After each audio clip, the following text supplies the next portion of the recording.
Happy Halloween from all of us here so cool. at Cover 4, presented by JCPenney. It's going to be crazy today. It's going to be spooky. Stranger things have happened. That's all I'm saying. A little bit. I can't predict anything that's going to happen during the show. No one knows. Is just get ready. We're in week 9. Cowboys have a lot going on this week. A lot of news coming down, and we got 3 cute beanie babies here and 1 man in distress. Dave, take us right to kick off. You're right, Linz. I am in distress. Maybe if you haven't heard, Ezekiel Elliott's 6-game suspension is back in effect, and there's no easy way to say this, so I'll just say it. It takes a bite out of the Cowboys' playoff hopes. The Cowboys have a winning record again, but unfortunately all their wins come against teams who have losing records, so that's a pretty scary stat going into week 9. The wisest ape, Caesar, to have ever lived, once said, "Ape, no kill, ape." Well, like Dave just said, Zeke is killing the Cowboys because he's suspended for the next 6 games, missing the Falcons, the Chiefs, the Eagles to start. It's not going to be easy. It's not going to be easy. Scary. Very, very scary. All right, who's been bean boozled? I have not tried those jelly beans, and I refuse to do it because I hear they're disgusting. But we're going to discuss who maybe has been bean boozled. Is it the Cowboys? Because the first question is, can they go 3-3 at least without Ezekiel Elliott? Oh my gosh, that's tough. And that's what we're talking about here with him being out 6 games. I mean, you're talking about 2 of the best teams in the league right off the bat with the Kansas City Chiefs and the Philadelphia Eagles. Throw in last year's NFC champ, the Atlanta Falcons. I don't know, guys. I mean, I'm not convinced that they don't go 0-3 to start this stretch. Tough stretch. And division opponents on the back end, I don't know. What do you guys think? I'm with you. I mean, I think they'll find a way to win one of the first 3. I think they're kind of heating up right now. Their competition hasn't been great, so their wins haven't meant that much. But if the Cowboys' running game is legit, like we think it is, even in Zeke's absence, they might be able to steal one of the first 3, 2 out of the 3 on the back end. That's 3-3 for you. I'm thinking 2-4, but hey, it's doable, I guess. Will the Cowboys lean more now on Dez Bryant without Ezekiel Elliott as a part of the offense? Dez Bryant against Marcus Peters this weekend, that's scary.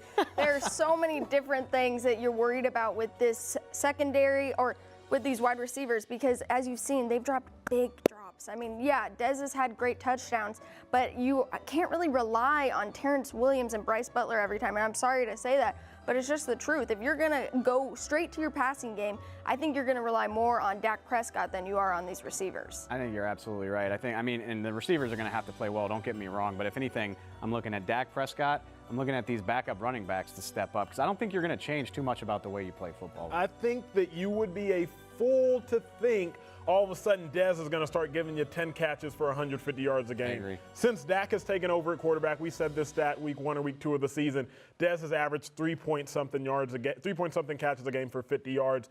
It's not going to change miraculously. Cowboys' identity might not change either. Will they lean on Rod Smith? Will we see more out of him in the run game without Zeke? I hope so, man. That'd be fun. He was fantastic all through the preseason. He had a great showing in garbage time against the 49ers. Dude's 6'3", about 240. Like, this is a big cat. You're talking about short yardage. You're talking about how the Cowboys have struggled in 3rd, 4th, and short without Ezekiel Elliott. I'm looking at him, and that's no disrespect to Darren McFadden and Alfred Morris, but I hope they give this young guy a chance to show what he can do. Yeah, absolutely. Rod Smith is a great back. I think Dave said it best. He's very physical. He has the traits that Zeke has. I mean, you can't really push him around. You know, I don't know if you guys have ever seen Darren McFadden's calves, but they're very, very skinny. Not saying that he's not a talented running back, but he does not have the same build as Rod Smith, which could be a huge benefit to him playing. Yeah. All right, guys, last one. The Cowboys' defense will not be a liability going forward. Thoughts? Manny, you seem... Oh, they're for sure going to be a liability. I mean, it's not as if, unless they just did something in the trade deadline that I'm not aware of, they've been a liability this whole season. The offense has just been fantastic. Therefore, they haven't really been noticed, at least not in the games the Cowboys have won. The defense is the liability. I think, you think about the pass rush, you can get to the quarterback, they're getting sacks, they're forcing fumbles. They're actually 1st in the league in forcing fumbles with 7, which is pretty nice. But you think about that secondary, you think about the chunk plays they've given up. Hey, it's Halloween. It's supposed to be scary, right? So we're just bringing you the truth. Yeah. I don't look them as strength. Certainly not terrible, but probably not a strength. Yeah, last Sunday when we were in the first half of the Redskins game, a lot of people were concerned, are the Redskins going to run away with this? And it was mainly because what Dave said, the secondary was giving up those big plays. They're going up against some hard wide receivers in these next couple of games. I think that will be a terrifying reality. All right, we've talked about spooky things, scary things, but now we're going from trick to treat. What worked out for the Cowboys, what started off as scary and ended up sweet. The first one, guys, let's just walk down memory lane a little bit.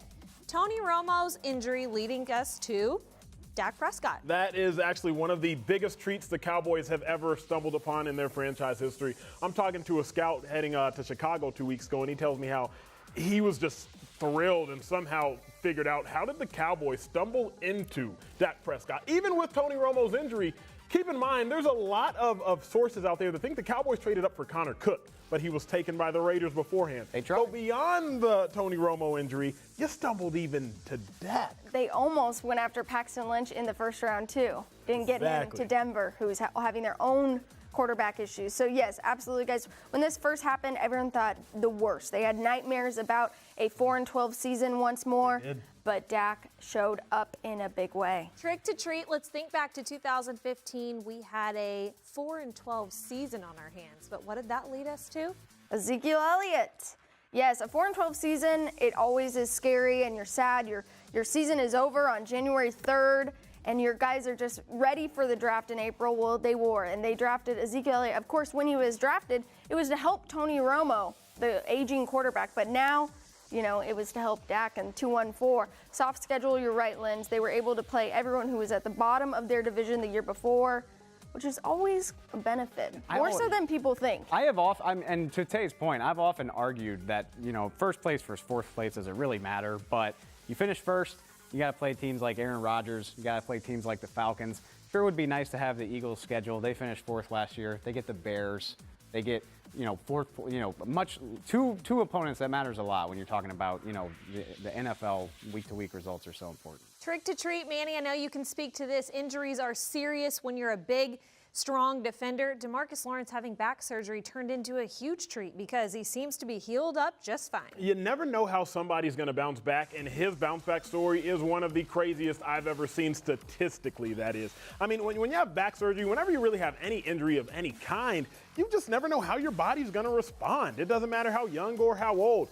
He's responded, especially in his contract year, as phenomenal as any athlete. This is a huge treat, not only for the Cowboys fan base, but for him and his pocketbooks.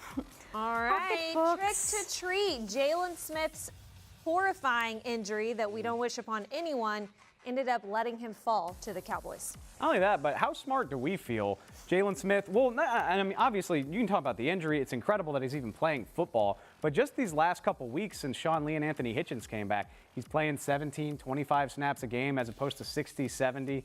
Had a sack against San Francisco, nearly had an interception against the Redskins. He's making more of a difference playing in a smaller role. Again, I think the sky's the limit for this guy going forward. It's been cool to see him kind of ease into this and slowly get back to football. He looks more and more impressive. Yeah, like what you said, Linz, obviously the draft slide is Jalen Smith is there in the second round, which would not have been the case if he was not injured as he was tackling Ezekiel Elliott in the Fiesta Bowl. So, of course, both of them end up here in the first and second rounds. Who would have thought that in January? I really liked it. Like, we just scared the crap out of everybody, and then we gave him some candy. Yeah, big old king-size Kit Kat for you. Last one for you, trick to treat. I remember the 2014 draft being at AT&T Stadium when they announced the pick, and nobody was that excited. Wasn't Johnny Football? But all of those picks led you to this offensive line. That's the most large-scale trick to treat. Why? Because that was cumulative. And I'm in the league at this point, so I'm sitting here thinking, like, the Cowboys are drafting who? They're drafting Zach Martin. They're drafting, like, who are these guys? I've never even heard of them.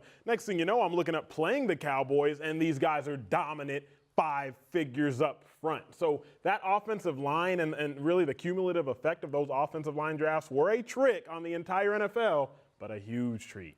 All right, guys, moving to Sound Off today. We had a little trade dreaming earlier this week. Obviously not true for the Cowboys, but a team in the East. Manny, Tell us about Carson Wentz's new buddy and what that might be for the Cowboys. Jay Ajayi. Taylor, I feel like you talked about him once before because he's from London, moved to the U.S. The Dallas area is actually where he's from. And then now was with the Dolphins, but the Eagles just got a steal. Why? Because they're really trying to make a Super Bowl push. And they realize, where do they lack? At running back. It's not really good if you're anybody else in the division or the whole NFC, because Jay Ajayi is one of the most underrated backs in the league. Yeah, a lot of people were questioning Carson Wentz's pass protection and how he was able to get balls to his receivers. Well, now he doesn't even have to worry because he's just going to hand it off to Jay Ajayi, who was also complaining to Adam Gase that he wasn't getting enough carries. So now he's going to go somewhere where they want him, where he can get enough carries and maybe have 3 200-yard games again like he did last season. I really like this for Philly, too, because Aaron Rodgers goes down. We've been talking for weeks about how wide open the NFC is. The Eagles are like, well, let's do it then. Let's go get this thing. And you got to admire that type of front office decision-making, even if it is coming from a rival. Let's take a break on this Halloween. We won't be long. When we come back, we already look like we're pretty turned up, but we're going to do it even more. It's Turn Up Tuesday on Cover 4 Halloween edition.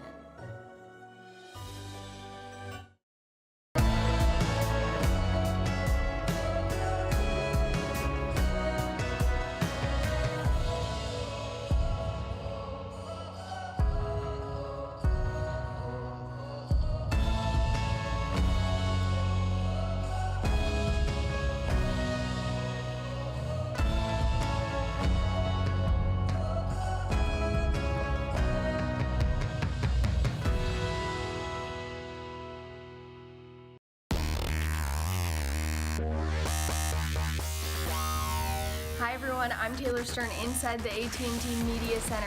Des Bryant had a very interesting backpack as he traveled to Washington, D.C. this past weekend. So I looked it up. The Lion backpack that he was carrying was $1,500, Dolce & Gabbana. Of course, you know, that's just very spooky, if you would, for Halloween.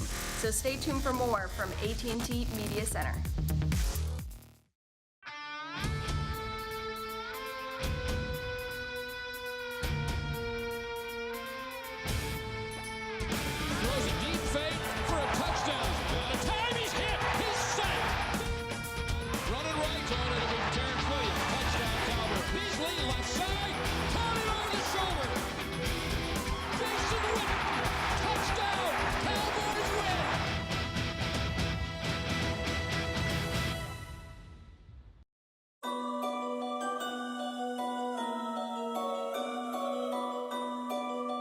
So look at this, Jim. This is like how you ran in high school. Look at that. Perfect form, extension.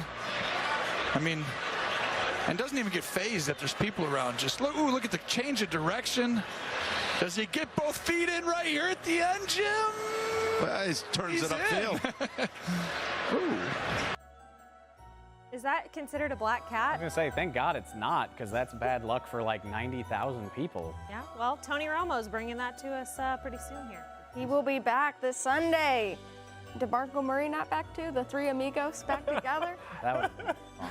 That would have been a nice little That would've been reunion. fun. Welcome back to Cover 4, presented by J.C. Penney. Our producer Mike Marshall dug this up. Monsters of the Gridiron. What do you guys think about this? I What have no words. On earth.